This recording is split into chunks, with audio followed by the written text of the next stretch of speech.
또 꿀팁이 하나 있는데요. 자녀에게 증여로 의심받지 않을 수 있는 방법인데, 세무조사할 때 제가 좀 많이 느꼈던 건데. 안녕하세요. 리더리치 세무사 김국현입니다. 용돈도 증여가 되는지, 소액 현금을 이체했는데 이런 것도 증여가 되는지 물어보시는 분들이 있어서 영상을 준비했습니다. 많이 아시는 것처럼 증여는 5천만 원, 그리고 미성년자에 대해서는 2천만 원까지만 세금이 나오고요. 그 이하의 금액들은 세금이 나오지 않습니다. 참고로 이 5천만 원, 미성년자 2천만 원을 좀 올려준다고 올해 이야기 한번 나오긴 했죠. 그래서 한 1억까지 올려주기로 했었는데 내년 개정안에는 포함되어 있지 않더라고요. 아무튼 이 금액들이 증여할 때는 세금은 안 나옵니다. 근데 이 5천만 원, 2천만 원 이 금액이 10년간 합산된 금액이죠. 이것도 많이 알고 계시죠? 그런데 이제 좀 이런 걱정이 좀 되시나 봐요. 한 번에 5천만 원이나 1억, 2억 이렇게 증여를 할 때는 증여세가 얼마나 나오고 이런 게 궁금해 하시는데, 그걸 좀 쪼개서 용돈으로 몇백만 원씩 줄 때도 이걸 증여로 신고를 해야 되는지 궁금해 하시더라고요. 용돈 준 건데 이런 것까지 증여세가 안 나오지 않나요? 아니면 세무서가 이렇게 짜잘한 것까지 연락이 오나요? 아니면 통장 내역은 1,000만 원 이상만 본다는데 이런 몇백만 원 정도 용돈 괜찮지 않나요? 이렇게 물어봅니다. 그래서 세법에서 증여라는 것은 재산적 가치가 있는 것을 다른 사람한테 무상으로 주는 것을 말합니다. 그러니까 다시 말해서 공짜로 주는 거, 부동산이나 금전 같은 거를 공짜로 주는 거를 다 증여라고 볼 수가 있고요. 그럼 그렇게 엄밀하게 보면 용돈도 증여가 될 수 있는 거겠죠. 근데 세상이 간단한 게 아닙니다. 애매한 것들이 있습니다. 생활비나 용돈, 등록금 이런 것들은 좀 증여가 되는지 좀 궁금하긴 합니다. 부모님이 주시는 등록금은 당연히 증여라고 생각해 본 적은 없는데, 할아버지 할머니가 주시는 등록금들 이런 거 좀 애매하죠. 아니면 할아버지 할머니가 용돈으로 한 1,000만 원 주셨다, 이런 거 증여인가요? 용돈인가요? 이런 것도 증여세법에서 정해놨을까요? 한번 이해를 듣기 위해서 세법을 우선 한번 보고 오겠습니다. 상속세 제46조에 이런 것들을 좀 정해놨습니다. 비과세되는 증여재산이라고 해가지고, 다섯 번째 한번 보면요. 사회통념상 인정되는 이런 치료비, 생활비, 교육비, 그 밖에 이와 유사한 것에 용돈이 좀 들어가지 않을까 이런 생각이 좀 드네요. 좀 더 자세하게 된 걸 한번 보면, 이건 상속세 시행령인데요. 35조 보면 비과세되는 증여재산의 범위를 좀 더 자세하게 적어놨습니다. 여기 밑에 좀 보시면 가짜금, 장학금 이런 거 있고, 기념품, 축하금, 부의금, 혼수용품 이런 것까지 적어놨죠. 근데 용돈이라고 딱 적히는 않았는데 좀 비슷한 뉘앙스의 말들이 많죠. 아무튼 상속세나 증여세법에서는 이렇게 정해놨습니다. 이렇게 세법을 읽어봐도 정리는 잘 안 되시죠? 세법 용어가 좀 어렵습니다. 그래서 좀 쉽게 얘기를 하면, 사회통념상 용돈 같은 거는 괜찮다는 이야기인 것 같습니다. 그런데 사회통념상 인정되는 용돈이라는 게 좀 중요하죠. 사회통념상 인정되는 용돈은 얼마일까요? 한 200만 원일까요? 500만 원일까요? 아니면 1,000만 원일까요? 용돈 받는 사람 입장에서는 다 괜찮아 보여요. 그래서 사회통념상이란 말이 좀 애매합니다. 애매하다는 말이 뭐냐면, 우리가 생각하는 이 사회통념상 용돈이랑 국세청이 생각하는 용돈이 다르다는 겁니다. 근데 이런 용돈까지 국세청이 하나하나 볼까요? 그렇지는 않을 거예요, 아마. 우리가 용돈이나 1,000만 원 용돈을 주고 몇백만 원 용돈을 줬다고 연락이 안 올 겁니다. 그런데 문제는 언제 해야 될까요? 부동산을 취득하거나 아니면 5천만 원, 1억 정도 큰 금액을 증여를 했는데 신고를 안 한 경우, 아니면 신고를 했다고 해도 조사가 나온 경우, 그런 게 이제 문제가 될 겁니다. 그럼 만약에 우리가 신고를 안 했으면 국세청에서 연락이 올 텐데요. 연락이 와서 뭐라고 할까요? 몇 달 전에 한 1억 정도 증여했는데 증여세 신고 안 하셨네요. 이렇게 친절하게 물어볼까요? 그렇지 않습니다.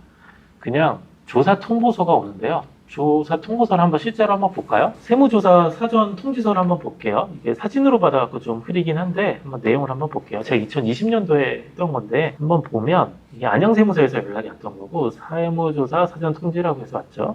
그래서 조사 대상 세목은 증여세입니다. 증여세로 왔고, 대상 기간은 2015년 1월 1일부터 19년 12월 31일이다. 그리고 조사 기간은 2020년 6월부터 7월 24일까지 약 한 달 10일이니까 한 40일 정도 되네요. 이렇게 해서 한 5년간의 기간에 대해서 조사를 하겠다. 그러니까 증여를 언제 했으니까 증여세 내세요 이렇게 오는 게 아니고, 대상 기간 한 5년 정도 해서 40일 정도 조사를 해보겠다, 이렇게 연락 오고요. 근데 이렇게 세무조사 통지서가 오면 어떻게 해야 되죠? 저는 깜짝 놀라죠. 아무튼 이렇게 조사를 시작한다고 하니까 이제 통지를 받아가지고 연락이 오죠. 그러면 이제 세무서에서 계좌를 달라고 해요. 저희한테 달라고 하는 경우도 있고요. 직접 조회를 해서 분석을 하기도 합니다. 세무서에서 계좌를 달라고 했는데, 은행에 물어보세요 이렇게 얘기할 수 있나요?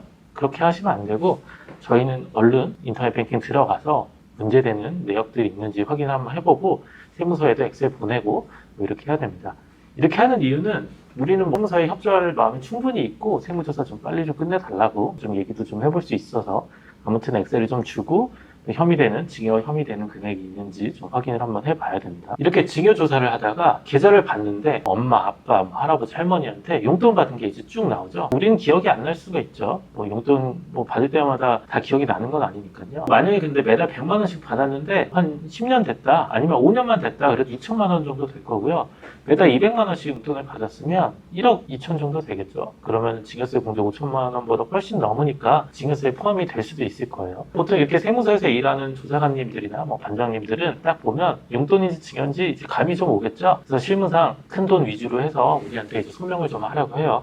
징여가 아니란 걸 좀 증명하라는 소리인 건데 이게 좀 쉽지가 않습니다. 그래서 용돈의 기준이 얼마인지, 200만 원 용돈인지 500만 원 용돈이 아닌지 이렇게 좀 애매한 면이 있어서요. 사회통념상 괜찮은 돈은 용돈이고 징역 아니라고 아까 본 것처럼 법에 정해져 있으니까 우리는 소명할 때 그 조사관한테 가서 우리는 징역 아니고 그냥 용돈 받은 겁니다. 이렇게 좀 소명을 하긴 해요. 근데 보통 경험상 한 200만 원 정도면 용돈이라고 좀 봐주는 것 같긴 하고요. 500만 원 정도면 좀 서로 좀 애매합니다. 근데 이 500만 원이 너무 자주 찍혀 있다. 민망한 상황이죠. 그럼 이제 세무서에서 500만 원을 너무 자주 받았으니까 징여라고 이제 좀 포함시키려고 하면 저희는 이제 그런 거 아니고 좀 용돈을 좀 넉넉하게 받았다. 이렇게 좀 소명을 전후 사정해가지고 좀 충분히 설명을 해야 됩니다. 또 꿀팁이 하나 있는데요. 자녀에게 징여로 의심받지 않을 수 있는 방법인데 세무조사할 때 제가 좀 느꼈던 건데 만약에 명절이나 추석이나 설날, 생일, 크리스마스 이럴 때 용돈을 좀 넉넉하게 주는 거예요. 그럴 때는 조사관이 봐도 명절 때 돈을 좀 받았구나.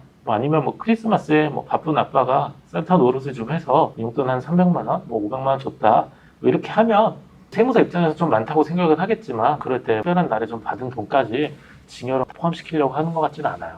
아무튼 이런 날도 좀 활용을 하시면, 활용이라고 말하기는 좀 그런데 이런 날에 용돈을 좀 더 주면 징여로 보지 않고 줄 수가 있겠죠. 여기까지 정리를 한번 해보면요. 용돈은 보시는 것처럼 사회통념상 범위 안에서는 징여로 보지 않습니다. 그런데 이 사회통념상 범위가 좀 애매하다는 거. 용돈이 모이면 징여가 될 수 있고요. 큰 돈이 모이면. 그리고 좀 큰 돈은 모아서 징여로 보기도 합니다. 용돈도 모이면 금액에 따라서 징여가 될 수 있지만 그래도 소액으로 용돈을 주고 명절이나 기념일을 좀 활용해보자. 이 정도일 것 같네요. 이게 첫 영상을 한번 찍어봤는데요. 앞으로 이렇게 좀 알아두면 좋은 징여나 세금들 아니면 투자, 부동산과 관련된 세금들 정리를 한번 해보겠습니다.